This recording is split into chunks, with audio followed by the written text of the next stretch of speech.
ఆశీర్వాదం పొందబోవారందరూ యేసుని చెంతకు రారండి, యేసుని వాక్యం వినరండి.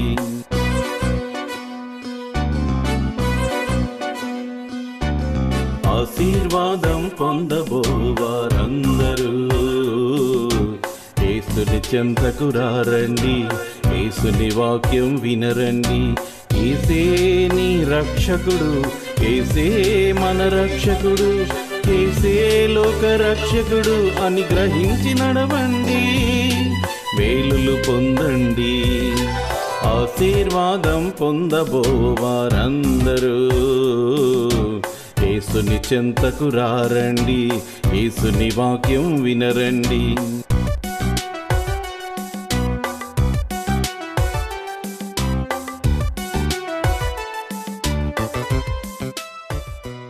ప్రియమైన టీవీ ప్రేక్షకులందరికీ మా సింపాల్స్ గ్రేస్ లూథరన్ సంఘము రాజమండ్రి వారు అందించుతున్న అందరికీ ఆశీర్వాదం అనే టీవీ ప్రోగ్రాం తరపున ప్రత్యేకమైన వందనములు తెలియజేస్తున్నాం.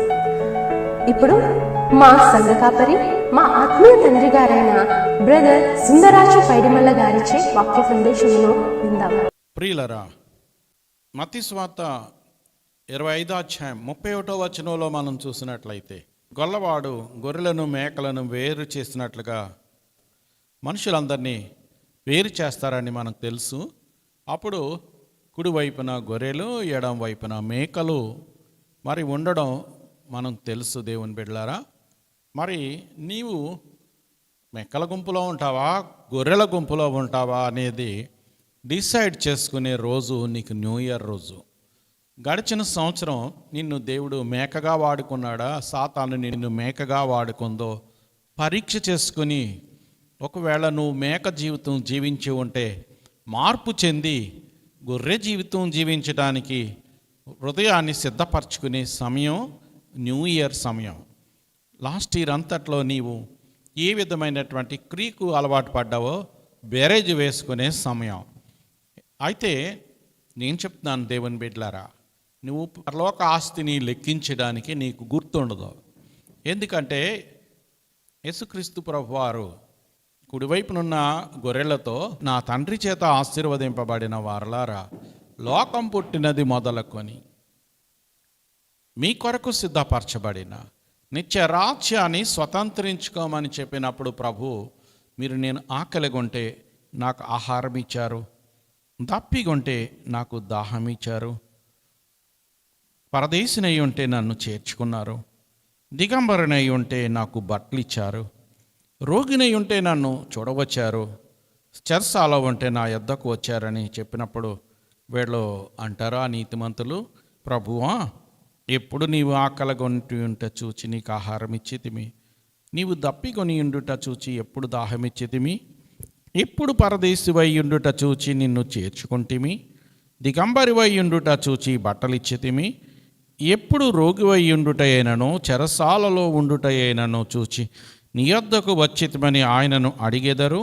అందుకు రాజు, మిక్కిలి అల్పులైన ఈ నా సహోదరులలో ఒకనికి మీరు చేసితిరి గనుక నాకు చేసిద్దరని నిశ్చయముగా మీతో చెప్పుచున్నానని వారితో అనును. ప్రియమైన దేవుని బిడ్డలారా, ఈ వాక్యం నీకేం చెప్తుందంటే, నీవు ప్రభువును ధరించి ఉంటే నువ్వు చేసే ఏ పుణ్యకార్యం కుడి చేత్తో చేసేది ఎడం చేతికి తెలియకుండా చేయటమే కాకుండా చేసి మర్చిపోతావు. నేను కాబట్టి వాళ్ళకి ఇలా చేశాను, నేను కాబట్టి ఇలా చేస్తున్నాను, క్రిస్మస్కి అందరికీ బట్టలు ఇచ్చేసాను, క్రిస్మస్కి భోజనం పెట్టేశాను, క్రిస్మస్కి నేను అలా చేశాను ఇలా చేశాను అని గొప్పలు చెప్పుకున్న వాళ్ళందరూ మేకలు. నరకంలో ఉంటుంది వీళ్ళకి ధనం. వీళ్ళ చేసేది పుణ్యకార్యమే, కానీ ప్రభువు మెచ్చేటట్లుగా చేయలేదు కాబట్టి సాతాను నీలో ఉండి నిన్ను జీవపుడంబానికి గురి చేసింది. అది పాపం. చేసింది పుణ్యకార్యమే, కానీ పుణ్యకార్యం ఇంకొకరు తెలియకుండా చేయమని చెప్తుంది దేవుని వాక్యం. చేసినప్పుడే నీకు పరలోకంలో ఆస్తిగా మార్చబడుతుంది నువ్వు చేసిన పుణ్యకార్యం. అంతేగాని నేను కాబట్టి ఎంత దాన ధర్మాలు చేశాను అని ఫోటోలకి ఫోజులిచ్చి వీడియో తీయించుకొని టీవీలో ప్రదర్శించుకొని పేపర్లో ప్రకటించుకొని ఫలానా పాస్టర్ గారు ఇంతమందికి బియ్యాలు ఇచ్చారు, ఇంతమందికి ఇచ్చారు, అంతమందికి ఇచ్చారు అంతమందికి డబ్బులు ఇచ్చారు, బట్టలు పెట్టారు, ఇంతమంది సేవకులకి డబ్బులు ఇచ్చారని నువ్వు పబ్లిసిటీ చేసుకుంటే తప్పు కాదు, కానీ అది మాత్రం పరలోక బ్యాంకులోకి వెళ్ళదని ఈ వాక్యం చెప్తుంది. దేవుని బిడ్డలారా, నరకానికి వెళ్తుందని అర్థం. మనకి చేసిందంతా కూడా ఒకవేళ నరకానికి వెళ్ళకుండా పరలోకానికి వెళ్ళకుండా ఎందుకు పనికి రాకుండా పోతావు దేవుని బిడ్డలారా.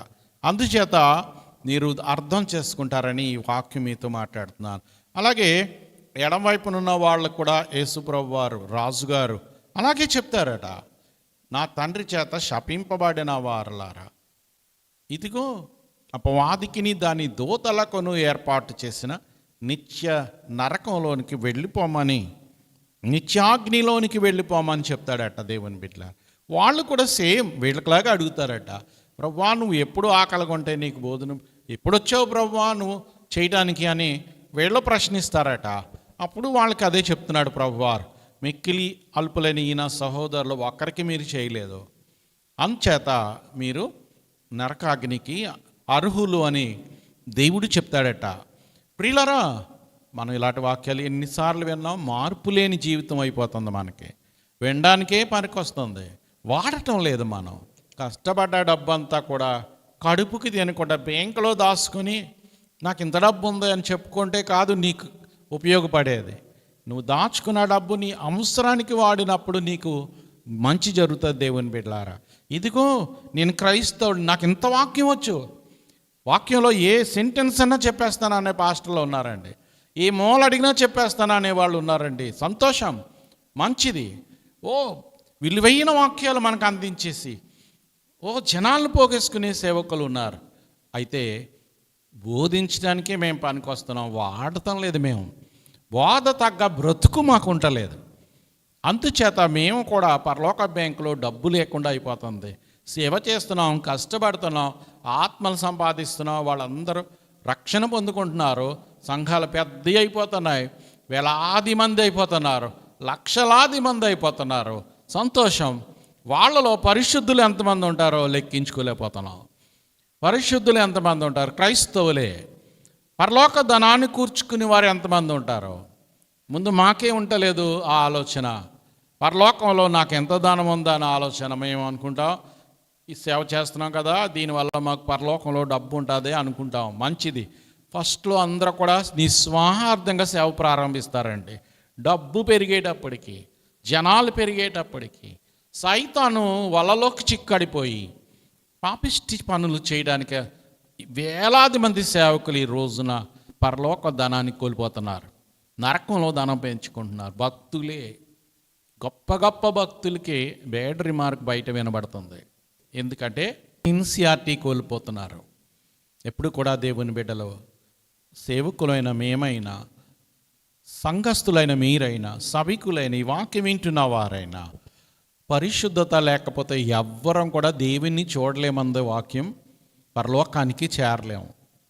మేమైనా మీరైనా పరిశుద్ధత చాలా ఇంపార్టెంట్ దేవుని బిడ్డలారా. వాక్యం ప్రకారంగా జీవించడం ఇంకా ఇంపార్టెంట్. ఆ పరిశీలన చేసుకునే రోజే నీకు న్యూ ఇయర్ రోజు. పోయిన సంవత్సరం జనవరి 1వ తారీఖుకి, ఈ సంవత్సరం జనవరి 1వ తారీఖుకి నూతన సంవత్సరం. పోయిన సంవత్సరం జనవరి 2వ తారీఖుకి, ఈ సంవత్సరం 2వ తారీఖుకి నూతన సంవత్సరం. అలాగే ఏ రోజుకి ఆ రోజే నూతన సంవత్సరం. లాస్ట్ ఇయర్ ఉన్న రోజుకి ఈ రోజుకి మనకి ఇది నూతన సంవత్సరం. ఎందుకు చెప్తున్నానంటే బర్త్డేస్ చేసుకుంటా. బర్త్డే అందరూ న్యూ ఇయర్ రోజునే పుడతారా? సంవత్సరం పొడిగిన ఇప్పుడు ఒకప్పుడు పుడుతూ ఉంటారు. వాళ్ళకి అది నూతన సంవత్సరం, హ్యాపీ బర్త్డే అని చెప్తాం. ఆ హ్యాపీ కూడా దేవుని బిడ్డలారా పరిశుద్ధత ఉన్నప్పుడే వర్తిస్తుంది. ఆ హ్యాపీ కూడా, హ్యాపీ బర్త్డే అయినా, హ్యాపీ న్యూ ఇయర్ అయినా, హ్యాపీ సంబంధించిన వాడే ప్రతి దాంట్లో కూడా పరిశుద్ధత లేకపోతే అది నేతి బీరకాయలో నెయ్యి లాంటిది దేవుని బిడ్డలారా. బేరికి నేత బీరకాయ, అందులో నెయ్యి ఉండదట. అలాగా happy new year, happy Christmas, happy birthday, happy marriage day, ఇవన్నిట్లో హ్యాపీ ఉంటుంది కానీ వాస్తవం ఉండదు అన్నమాట.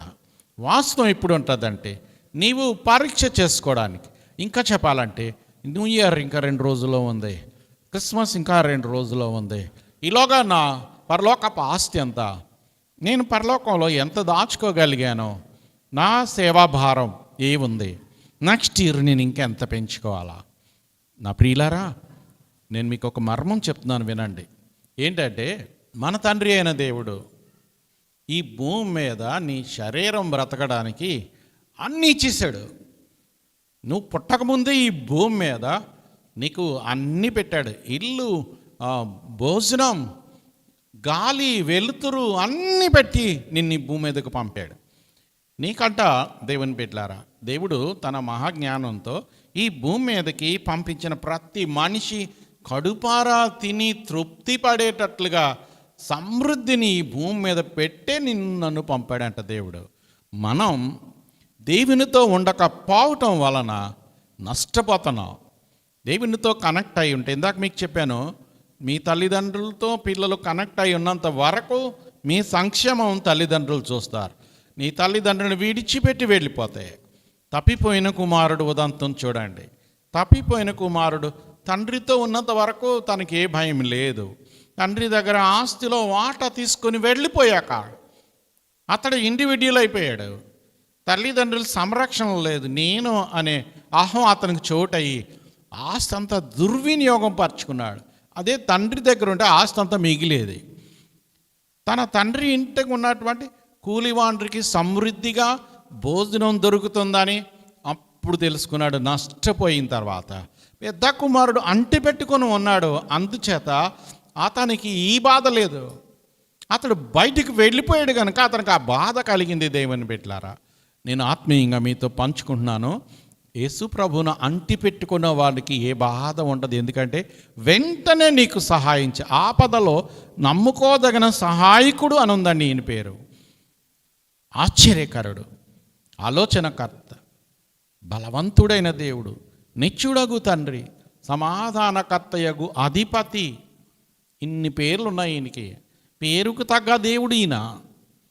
నీకు సహాయం చేయడానికి ఇన్ని పేర్లు ఆయనకు ఉన్నాయి.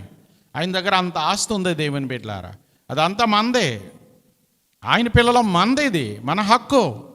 మనమేమో సాతాను వాళ్ళలోకి చిక్కుకొని లోకాశలకు వెళుతూ మనం పాకలాడతాం. ఆస్తి కోసం, ఐశ్వర్య కోసం, డబ్బు కోసం, దానికోసం, దీనికోసం నువ్వు వెంపర్లాడి నిన్ను నువ్వు నాశనం చేసుకుంటున్నావు. నీ వేలుతో నీ కన్ను పొడుచుకుంటున్నావు. దేవుని బిడ్డలారా, సాతాను చేసే మోసం ఇది. మనం ఏం చేయాలా? దీన్ని ఆశించకుండా నీ ప్రభువును ఆశించడం ఎప్పుడైతే మొదలు పెడతావో నీ జీవితం పెను మార్పులు చోటు చేసుకుంటుంది. నువ్వు ప్రభువుతో కనెక్షన్ అయిన మరుక్షణం నుంచి బైబిల్ చదివేసి ప్రార్థన చేసేయడం కాదు. బైబిల్ చదువుతూ ఉండాలా. బైబిల్లో ఉన్నటువంటి సారాన్ని నువ్వు గ్రహించాలా. నీకు అది వర్తిస్తుందా లేదా? వర్తిస్తుందా లేదా?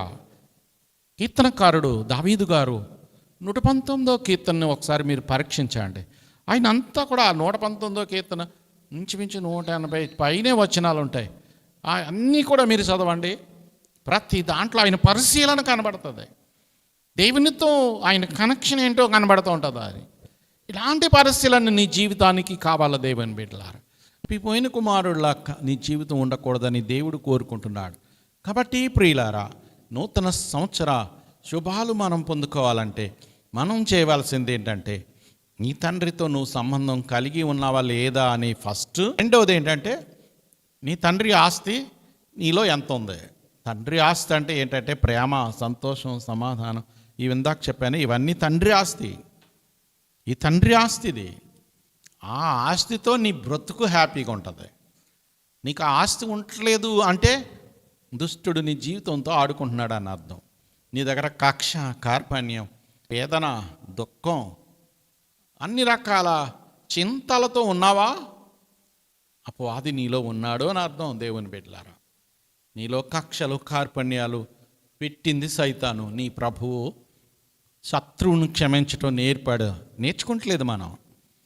గుడ్ ఫ్రైడేలు ఎన్ని నీ జీవితంలో కొనసాగింది?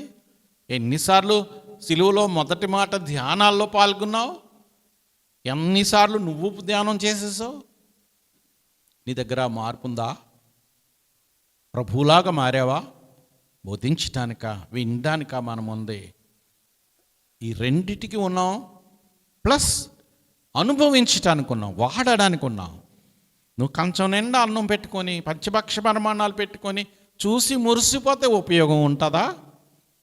తినాలా? తింటే ఆకలి తీరుతుంది, తినకపోతే అది కుళ్ళిపోయి పనికి రాకుండా పోతుంది, ఎవ్వరు తినడానికి పనికి రాకుండా పోతుంది. విశ్వాసి, నీ వాక్యం కూడా అలాగే. నీవు వింటున్నావు, వాడటం లేదు వాక్యాన్ని. విశ్వాసులు చేస్తున్న ప్రథమ తప్పిదం ఏంటంటే వాక్యంలాగా వాడటం లేదు. కొద్దిమంది ఉంటున్నారండి భూమి మీద, వాక్యానుసారంగా జీవించేవారు లేకుండా లేరండి. వాళ్ళ వల్ల ఇంకా ఈ భూమి మీద సమాధానం కొనసాగుతుంది. కొద్దిమంది ఉన్నారండి వాక్యాన్ని వాడేవాళ్ళు. ఆ గుంపులోకి పెరుగుదాం. సంఘాలు పెరగడం కాదు దేవునికి కావాలి, పరిశుద్ధులు పెరగడం కావాలా దేవునికి. దేవుని బిడ్డలారా, మురిసిపోతూ ఉంటారు. నాకు 1000 మంది సంఘం, నాకు 2000 మంది సంఘం, 5000 మంది సంఘం, 50,000 మంది సంఘం. ఆ సంఘాన్ని నువ్వు ఎట్టి పరిస్థితిలో కాయలేవు. వాళ్ళు దయదలిచి వస్తారో దయదలిచి వెళ్ళిపోతారు. నీ కాపుదల ఉంటే మహా నీ కనుచూపు మేరలో ఉన్న వాళ్ళకే ఉండొచ్చు. అంతమందిని నువ్వు చీమలు దోమలు చూసినట్టు చూస్తావు, టీవీలో చూస్తూ ఉంటావు జన సమూహాన్ని. అది కాదు దేవుడికి కావాలా. వాక్యాన్ని పాటించే వాళ్ళు కావాలా దేవునికి, వాక్యానుసారంగా జీవించే వాళ్ళు కావాలా దేవునికి. కాబట్టి ప్రియులారా, ఈ వాక్యం వింటున్న సహోదరి సహోదరుడా, ఈరోజు నువ్వు ఎక్సర్సైజ్ ప్రారంభించు.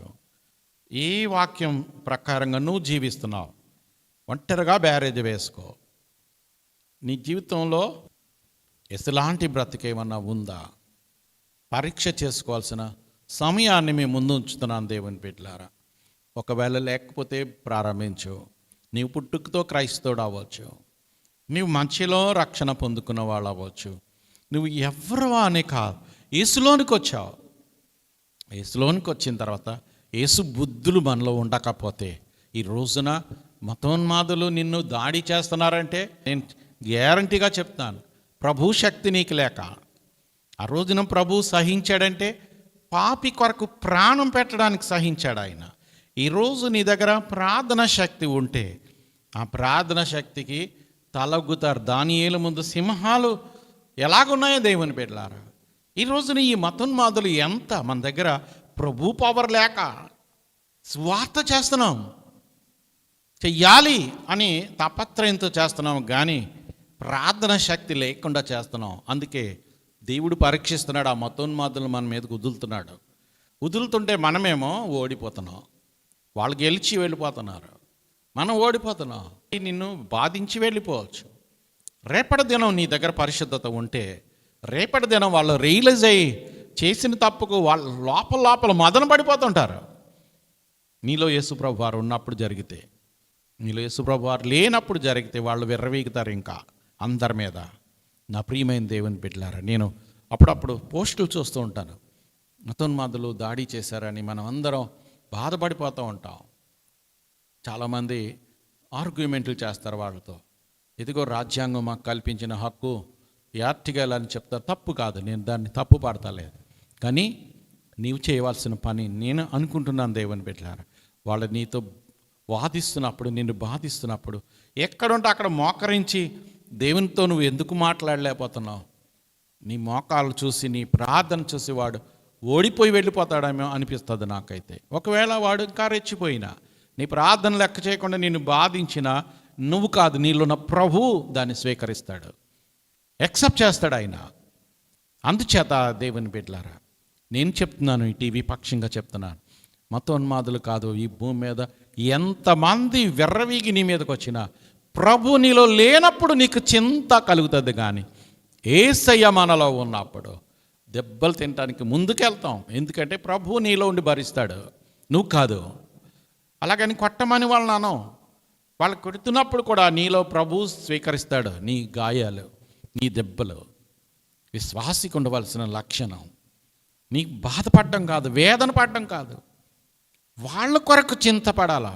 వాళ్ళ మాటలు కాదు, వాళ్ళ రక్షణ కొరకు నువ్వు తాపత్రయపడాలా. పట్టుదలగా ఎప్పుడైతే మనం ఇలాగుంటామో ఈ భూమి మీద మార్పు లేని వారు ఎవరు ఉండరు దేవుని బిడ్డలారా. కంకణం కట్టుకోండి. ఈ భూమి మీద క్రైస్తవులు పెరుగుతున్నారు, పరిశుద్ధులు పెరగట్లేదండి. యేసుప్రభు వారికి పరిశుద్ధత ఉంది, మరి నీకెందుకు లేదు పరిశుద్ధత? నీకు పరిశుద్ధత ఉంటే నీకంటే అల్పుల కొరకు ప్రయాసపడాలా. నిన్ను రక్షించిన నీ ప్రభు యొక్క పాత్ర నువ్వు స్వీకరించాలా. నిన్ను రక్షించడానికి నీ ప్రభు ఒక దైవ సేవకుడిని పంపబట్టే కదా నువ్వు రక్షింపబడ్డావు. ఇప్పుడు నువ్వేం చేయాలా? నిన్ను వలె నీ పొరుగు వానిని ప్రేమించాలా. నిన్ను వలె నీ పొరుగు వానిని ప్రేమించాలంటే నీ దగ్గర క్యాస్ట్ సంఘం ఉండకూడదు.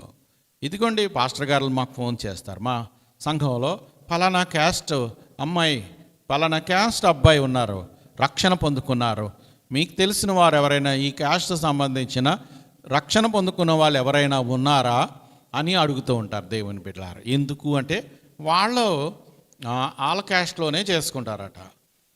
ఇది మన భారతదేశంలోనే, మన ప్రాంతాల్లోనే తప్ప ఇది ఇంకెక్కడా ఉండదు. యేసుప్రభు వారు మనలోనికి వచ్చిన తర్వాత మనకి ఇంకా ఈ విషయాల్లో పట్టింపులు ఉన్నాయి అంటే ఇంకా నువ్వు సగం దేవునిలో సగం లోకంలో ఉన్నావని అర్థం దేవుని బిడ్డలారా. మిషనరీ అమెరికా నుంచి వచ్చి మద్రాస్ పట్నంలో సువార్త ప్రకటిస్తూ అక్కడ తమిళనాడు ఒక సేవకుణ్ణి తీసుకొని అన్ని ప్రాంతాలకు వెళ్ళి వాక్యం చెప్తున్నాడట. ఆయన ఇంగ్లీష్లో చెప్తుంటే ఈయన తమిళ్లో ట్రాన్స్లేట్ చేస్తున్నాడు. దొరగారు వస్తూ అమెరికా నుంచి కొత్త షూస్, కొత్త సాక్స్లు తీసుకొచ్చారట. అవి తీసుకొచ్చి ఈ ఇండియాలో ఉన్నటువంటి సేవకునికి ఇచ్చారట వేసుకోమని. ఆయన వేసుకున్నాడు. అమెరికా నుంచి వచ్చి చాలా సంతోషంగా వేసుకొని మురిసిపోయాడంట. ఫారిన్ సాక్స్, ఫారిన్ షూ, సంతోషంగా తిరిగారంట. వాళ్ళు 3 days స్వార్థ పరిచర్యలో తిరుగుతూ ఈ షూస్ తీయటానికి అవకాశం దొరకలేదంట, కారులో తిరుగుతున్నారంట. అందుచేత 2nd day నుంచే ఆ లోపల ఉన్న సాక్సులు వాసన వచ్చేస్తున్నాయట, కుళ్ళు కంపు వస్తుందంట. ఇది అనుభవం చాలామందికి ఉంటుంది. సాక్సులు ఉత్తుకోకపోతే చెడు వాసన, అది భరించలేని వాసన వస్తుంది. మరి అప్పుడు చెన్నైలో సరిగ్గా నీళ్లు దొరికేవి కాదు, వాటర్ ప్రాబ్లం. అందుచేత ఉత్తుకుంటానికి వాళ్ళకి అవకాశం లేక 3 రోజులు తిరిగాక ఇంకా కంపు ఎక్కువైపోతుంటే ఆ మిషనరీ గారు షాపుకు తీసుకెళ్ళి కొత్త సాక్సులు కొని ఇచ్చారంట. ఈ ఇండియా ఆయనకు ఒక జత, ఆయనకు జత కొనుక్కొని ఆయన సాక్సులు పడేసి ఈ కొత్త సాక్సులు వేసుకొని బయలుదేరాడట. ఈయన కూడా ఇండియా ఆయన కూడా కొత్త సాక్సులు వేసుకొని బయలుదేరాడట. కారులో కొంచెం దూరం వెళ్తే ఇంకా వాసన పోవట్లేదట. ఏంటిది అడిగాడంట దొరగారు. ఏనాయనా నేను ఇచ్చిన సాక్సులు వేసుకున్నావా? అయ్యగారు వేసుకున్నానండి, ఇదిగోండి అని చూపించాడట. చూపిస్తే మరి ఇంకా వాసన వస్తుందేంటి అంటే అతను అన్నాడట, అయ్యా ఇది ఫారిన్ సాక్సులు కదా, ఉతుక్కుంటే పనికొస్తుందని నేను జోబులో పెట్టుకున్నానండి, అంచేత ఇది పడలేక మనసప్పక నేను జోబులో పెట్టుకున్నానని అన్నాడు. ప్రియమైన దేవుని బిడ్డలారా, ఇదే మనస్తత్వం మనకే కొనసాగుతుంది. మన క్యాస్టిజాన్ని విడిచిపెట్టవలసిన మనమేమో ఎసులోనికి వచ్చే కూడా అదే కంపును మళ్ళా దాచుకుంటున్నాం. దాచుకుంటే ఎక్కడ పోతుంది? నీ పరిశుద్ధత నీకు ఉండదే. చెడు వాసన అంటారు దాన్ని. లోకి సంబంధించిన చెడు వాసన నీ ముక్కుకు వస్తుంది కాబట్టి నువ్వు ఆశ్రయించుకుంటున్నావు. నీ ఆత్మీయమైనటువంటి చెడు వాసన నీ ప్రభు ముక్కుకు వెళ్తుంది. దేవుని బిడ్డలారా, ఆయన నిన్ను ఆశ్రయించుకుంటాడనే జ్ఞానం నీకు ఉండాలి. దేవుని బిడ్డలారా, ఈ ఇండియా ఆయనకి అది పడేయలేక ఇంటికెళ్ళి ఉతుక్కుంటే ఫారిన్ సాక్స్ కదా, దొరకదు కదా అని కంపుతో ఉన్న జోబులో పెట్టుకున్నాడు. పెట్టుకుంటే ఏమైంది? కంపు పోలేదు. ఆయన పర్పస్ సాల్వ్ అవ్వలేదు. వాసన పోవడానికి కొత్త సాక్సులు కొనిస్తే దాచుకున్నాడు. ఈ రోజున క్రైస్తవ్యం ఇదే కొనసాగుతుంది. విశ్వాసి ఇవన్నీ పరీక్ష చేసుకుంటాకే నీకు ఆయుష్ ఆరోగ్యం ఇచ్చి నూతన సంవత్సరంలో అడుగుపెట్టించాడు దేవుడు. ప్రతిరోజు నీకు ఆయుష్ ఆరోగ్యమే. నీకు రాత్రి నిద్రపోయి ఉదయం లేచేటప్పటికి నీ కంఠంలో ప్రాణం ఉందంటే అది నీకు నూతన సంవత్సరం, న్యూ ఇయర్. అది నీకు నువ్వు చేయవలసిన పని. దేవునికి స్తుతులు చెల్లించాలా, యేసులాగా మారిపోవడానికి నీ ప్రవర్తనను సరిదిద్దుకోవాలా.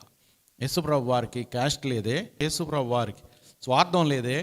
యేసుప్రభు వారు మనకు బోధించిన బోధ చేసి చూపించాడే. విశ్వాసి, నీ ప్రభు చెప్పిన మాట చెప్పు నువ్వు ఎందుకు చేయలేకపోతున్నావు? నిన్ను వల్ల నీ పొరుగువాన్ని ఎందుకు ప్రేమించలేకపోతున్నావు? నేను పరీక్షించుకోవాలా, మీరు పరీక్షించుకోవాలా, అందరం పరీక్షించుకోవాలా. ఎవ్వరం పెద్ద గొప్పవాళ్ళం కాదు దేవుని బిడ్డ. సాతాను అందరినీ మోసగిస్తుంది. అందుకే పౌలు భక్తుడు రోమ పత్రికలో చెప్తాడు, అందరూ త్రోవ తప్పి దేవుని మహిమను కోల్పోతున్నారు అని. అందరూ పాపులు ఉన్న వాళ్ళు ఎవరో లేరు, పరిశుద్ధులు ఎవరో లేరు, అందరూ పాపులని చెప్పబడుతుంది వాక్యం. అయితే నీ ప్రభు వచ్చింది నిన్ను స్నానం చేయించడానికి, నిన్ను శుద్ధిగా చేయడానికి. దేవుని బిడ్డలారా, ప్రభువుతో కనెక్ట్ అవ్వండి. ఈ రోజు నుంచి ప్రభు బిడ్డలుగా పరిశుద్ధులుగా మారిపోండి. ప్రయత్నించండి, కష్టపడండి, ఫలితం వస్తుంది. మన విరోధైన అపవాది చాలా భయంకరంగా ఉన్నాడు. వాడి నుంచి మనం విడుదల పొందుకోవడానికి మనం కష్టపడదాం. సందర్భాన్ని బట్టి వాక్యాలు వాడదాం. వాక్యాలు వాడితే బాంబుల కంటే బాగా పవర్ఫుల్ దేవుని బిడ్డలారా, తుపాకీ కంటే పవర్ఫుల్ వాక్యం. మనం వాడక నష్టపోతున్నాం. ఇప్పటి నుంచి ఈ వాక్యాలు వాడండి, అవసరానికి వాడండి. శత్రువుని ప్రేమించేటప్పుడు వాక్యం గుర్తు చేసుకోండి. శత్రువుని క్షమించేటప్పుడు ప్రభు మాట గుర్తు తెచ్చుకోండి. శత్రువుతో ప్రేమ కలిగి ఉండడానికి వాక్యం గుర్తు చేసుకోండి. ప్రయాసపడమని చెప్పాడు దేవుడు. ప్రేమ కలిగి ఉండడానికి ప్రయాసపడమని చెప్తుంది బైబిల్. అలాగా వాక్యాలు గుర్తు చేసుకొని నీ శత్రువు మీద ద్వేషం పెంచుకోకుండా ప్రేమ పెంచుకొని క్రీస్తులాగా మారిపోదాం. అలాంటి జీవితం జీవించి నూతన సంవత్సరం, happy new year, happy birthday, happy Christmas, ఇలాంటి శుభవచనాలు నీవు పలకడానికి, మనస్ఫూర్తిగా పలకడానికి అర్హురాలుగా ఉండాలని నేను ఆశీర్వాదిస్తూ ఈ మాటలు ముగిస్తున్నాను. దేవుడు ఆయన వెనికిడిలో ఈ మాటలు ఆశీర్వదించి విన్న వారందరినీ దేవుని పాత్రగా బోరగా వాడబడ్డ నన్ను దీవించును గాక. ఆమేన్. ప్రార్థన చేసుకుందాం. ప్రార్థన. ప్రేమగల తండ్రి, పరిశుద్ధుడా యేసునాన్నగారు, నీ కృపగల దయగల పవిత్ర నామానికి వెలలేని వందనాలు, స్తుతులు, స్తోత్రాలు చెల్లిస్తూ రజా ఈరోజు నన్ను మరుగు చేసి మీరు మాట్లాడిన విలువైన మాటలు నాకు వర్తిస్తున్నాయి, సంఘానికి వర్తిస్తున్నాయి. తండ్రి, విన్న వాళ్ళందరికీ ఈ మాటలు ఆశీర్వాద మాటలుగా చేయమని అడుగుతున్నాను. తండ్రి, ఎట్టి వ్యాధి రోగంతో బిడ్డలు బాధపడుతున్నారు, యేసు నామమున స్వస్థత కలుగునుగాక. అలాగే తండ్రి, కన్నీటి కారుస్తూ కష్టాల్లో ఉన్న బిడ్డలకు విడుదల కలుగునుగాక. తండ్రి, శోధన నుంచి బిడ్డలకు విడుదల దయచేయమని అడుగుతున్నాను. ప్రభువా, ఇదిగో ఈ బిడ్డలు మనసులో ఏం జరగాలని ఆశపడుతున్నారు. మీ చిత్తమైతే, అది న్యాయమైనదైతే ఖచ్చితంగా జరుగునుగాక. దేవా, మీ మహత్యంతో నా బిడ్డలను ఆశీర్వదించి దుష్టుడు బారి నుంచి కాపాడి మీలాగా జీవించేవారుగా వీరిని తయారు చేయమని, ఈ వాక్యం విన్న వారందరికీ ఈ బహుమతి ఇమ్మని, మీలాగా జీవించే బహుమతి వాక్యం బేరేజ్ వేసుకుంటూ వాక్యానుసారంగా జీవిస్తూ ముందుకు సాగే దీవెనలిమ్మని, సేవకులకు బలమిమ్మని, పరిశుద్ధతనిమ్మని, అందరి జీవితాలు చిగిరింప చేయమని, అందరి బ్రతుకులు నూతన సంవత్సర దీవెనలతో నింపుతూ రాబోయే సంవత్సరం పరలోకపు ఆస్తి లెక్కించుకునేవారుగా మా బిడ్డలందరినీ దీవించమని, ఆశీర్వదించమని, పరిశుద్ధ ఆత్మతో నింపుతూ, ఇంకా మేళ్లతో నింపుతూ, తృప్తిపరుస్తూ, వీళ్ళకి ఇంకా ఏం అక్కర్లు ఉన్నాయో ఎరిగి సహాయం చేయమని దీవిస్తూ, ఆశీర్వదిస్తూ, మంచి చేస్తూ నజరేయుడు సజీవము గల నిజమైన యేసునామమున ప్రార్థించి వేడుకుంటున్నాము పరమ తండ్రి. ఆమేన్. తండ్రి, కుమార, పరిశుద్ధాత్మ త్రియేక దేవుని దీవెన సదా కూడి ఉన్న మీకు, మీ దీన కుటుంబాలకు, మీ సమస్తానికి పేరు పేరున తోడై ఉండను గాక. ఆమేన్. ఆమేన్. అందరికీ ప్రైజ్ ది లార్డ్. వరకు వినిన ఆధ్యాత్మిక సందేశం ఆశీర్వాదకరంగాను దీవెనకరంగాను ఉన్నదని మేము విశ్వసిస్తున్నాం. మీ ప్రార్థన అవసరతలు మాకు తెలియపరచగలరు. మా యొక్క చిరునామా brother Sundarraju Paidimalla, care of Shri Sebreti Lazar గారు, treasurer, Saint Paul's Grace Lutheran church, Gorakshanpeta, Rajahmundry 533103. మా యొక్క ఫోన్ నంబర్లు 9848628658. మరి యొక్క నెంబరు 9908990978.